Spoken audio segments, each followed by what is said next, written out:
Morning routine.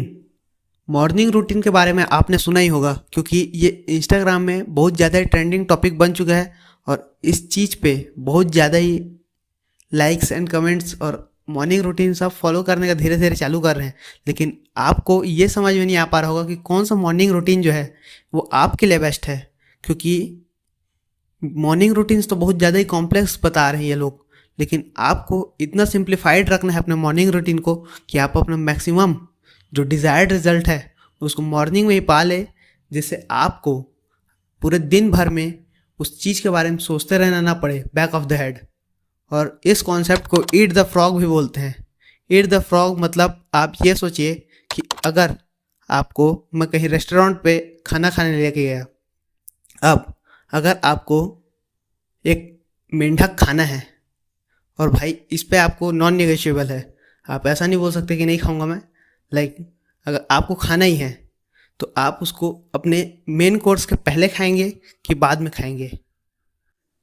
अगर आप सोच रहे हैं कि आप मेन कोर्स के बाद में खाएंगे तो यहाँ पे आप गलत है, क्योंकि जब आप मेन कोर्स के पहले उस फ्रॉक को खा लेंगे तब आपको बैक ऑफ द हेड दिमाग में वो टेंशन नहीं रहेगा कि जब मेन कोर्स ख़त्म हो जाएगा तब आपको फ्रॉक खाना है। और जब आप फ्रॉक को पहले ही खा लेंगे तब आपका जो टेस्ट है वो मेन कोर्स की वजह से बाद में ख़त्म भी हो जाएगा। लेकिन जब बाद में आप फ्रॉक खाएंगे तो उसके बहुत ज़्यादा नेगेटिव्स है, क्योंकि आपको पहले तो बहुत ज़्यादा स्ट्रेस रहेगा उस फ्रॉक को खाना है आपको लास्ट में। दूसरा, वो आपके टेस्ट को लास्ट में ख़राब कर देगा। आप भले ही कितना भी अच्छा डिनर खाए या फिर भले ही आप कितना भी अच्छा मेन कोर्स खाए, इसलिए आपको फ्रॉक जो रहता है उसको आपको पहले खाना होता है। और फ्रॉक जो है ये आपका एक दिन का जो मेजर टास्क रहता है, आप उसको इस तरीके से समझ लीजिए। क्योंकि अगर आप एक मेजर टास्क जो आपको करना ही है उस दिन में, उसको अगर आप प्रोक्रेस्टिनेट करते रहते हैं, प्रोक्रेस्टिनेट मतलब अभी करने की जगह उसको टालते रहते हैं, तो वो आपको स्ट्रेस देते रहता है दिन भर। कि आपके बैक ऑफ द माइंड रहता है कि अभी आप भले ही इंजॉय कर रहे हैं जो भी चीज़ है, लेकिन आपको उस टास्क को करना ही पड़ेगा। और ये आपको स्ट्रेस भी देता है और लास्ट में जाके उसको आपको करना ही पड़ता है। उससे बढ़िया आप उसको अगर मॉर्निंग में ही ख़त्म कर लेते तो आपका जो फ़न जो आप पहले कर रहे थे, प्रोक्रेस्टिनेट करते करते जो आप फ़न कर रहे थे, उसको आप ज़्यादा इंजॉय भी कर पाते। तो इसलिए आपको ये जो ईट द फ्रॉग है ये आपको मॉर्निंग रूटीन में घुसाना ही घुसाना है।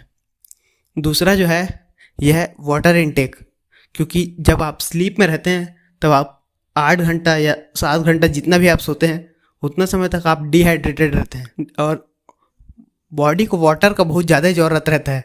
तो आपका जो डिहाइड्रेशन लेवल्स है वो आपको ब्लोट कराता है पानी को आपके फेस में।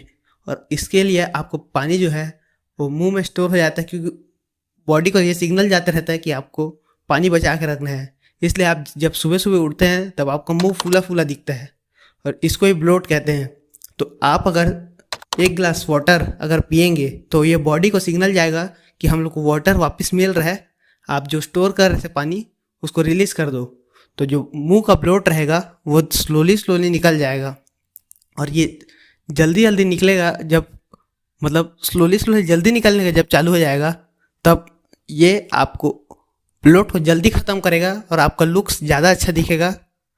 नाउ मेडिटेट करना ये हर आदमी के लिए बहुत ज़्यादा ज़रूरी है, क्योंकि मेडिटेशन जो है ये आपके अटेंशन स्पैन को बहुत ज़्यादा ही प्रोग्रेस में लाता है। और अटेंशन स्पैन जितना आप अपने शॉर्ट फॉर्म कंटेंट कंज्यूम करके डैमेज कर रहे हैं अपने अटेंशन स्पैन को, उसको अगर आपको रिकवर करना है तो आपको मेडिटेशन करना बहुत इंपॉर्टेंट है।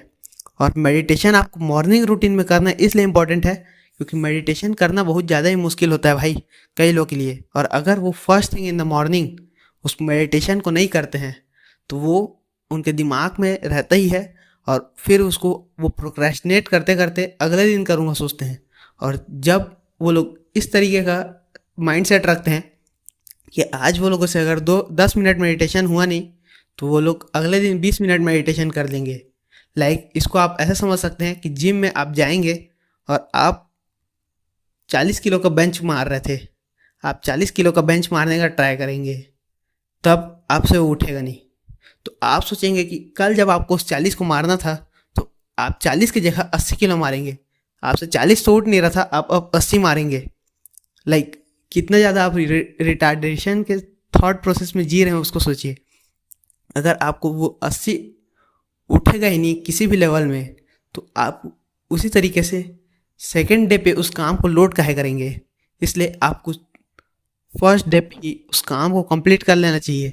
और अगर आपसे उतना ज़्यादा काम हो नहीं पा रहा है, जैसे आपसे 10 मिनट मेडिटेशन हो नहीं पा रहा था, तो उसको आपको 5 मिनट मेडिटेट करने का ट्राई करना है। और अगर आपसे 5 मिनट भी नहीं हो पा रहा था, 2 मिनट मेडिटेट करने का ट्राई करना है। आप कंसिस्टेंसी जो यहाँ पे शो होता है, वो ऐसा नहीं है कि आपको हर रोज़ 10 ही मिनट करना है। आप अगर 10 सेकंड भी करते हैं तो स्लोली स्लोली जो आपका जो मोमेंटम चालू होगा, वो आपको एक ना एक दिन 1 घंटे तक मेडिटेशन पे भी लेके जाएगा, क्योंकि आपको उसका रिवॉर्ड मिल रहा है। और जितना ज़्यादा आप रिवॉर्ड मिलते जाएगा, जितना ज़्यादा आपको डोपामिन मिलेगा उस चीज़ से, आप उतना ज़्यादा उस काम को रिपीट करेंगे। इसलिए आपको मेडिटेशन करना डेली, भले ही आप सिर्फ एक ब्रेथ के लिए कीजिए, उस मेडिटेशन को कीजिए। और ऐसा नहीं है कि भाई हर रोज़ एक ब्रेथ करेंगे।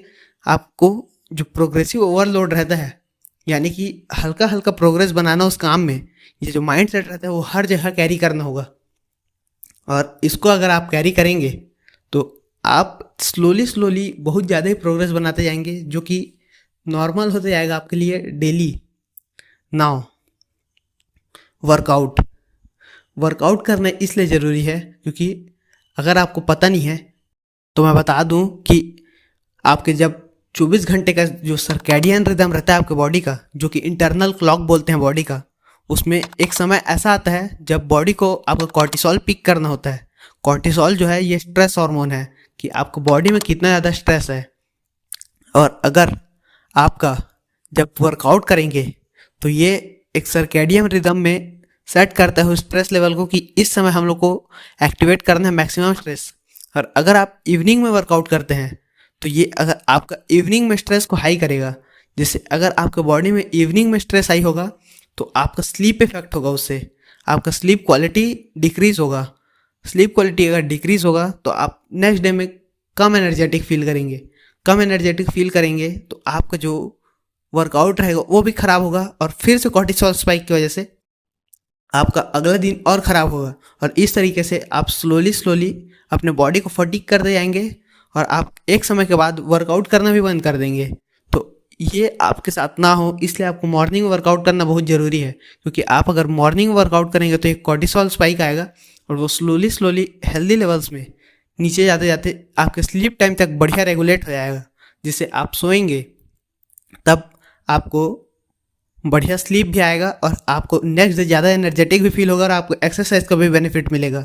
तो इसलिए मॉर्निंग रूटीन में आपका एक्सरसाइज होना बहुत ज़रूरी है। और ये 4 जो चीज़ें हैं ये नॉन निगोशिएबल है अपने मॉर्निंग रूटीन में, आपको इसको इंक्लूड करना ही करना है। अगर आपको ऐसे और इन्फॉर्मेटिव कंटेंट चाहिए तो आप मेरा पेड प्रोग्राम चेकआउट कर सकते हैं। उसमें हम लोग बहुत ज़्यादा ही डिटेल में आपको हर एक चीज़ बताएंगे। Top link in the description, check out ज़रूर करना।